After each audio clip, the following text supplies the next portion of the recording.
My name is Sqeaky, and this is my Voron V2.4 that I've mostly resin printed. So I don't have any other filament-based 3D printer, just this one. So I had to print most of the parts on my Mars Elegoo 2 Pro. All the dark blue parts here are printed in frozen TR300 that I then dyed.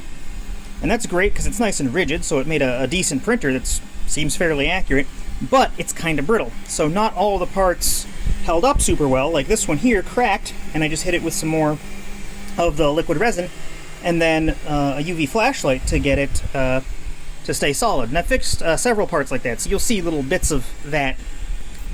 Now on the outside, I've printed a lot of the accents in Tech Blue, and that's great.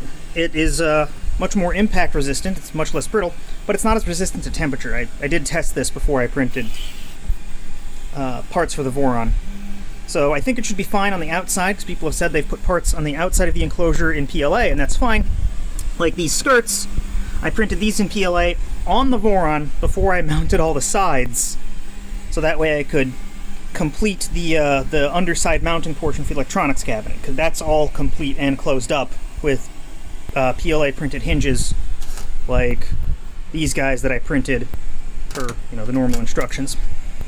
Now I do have just a floating webcam. This is just a little Logitech webcam I had lying around, and I hooked it up so that way I could see what's going on.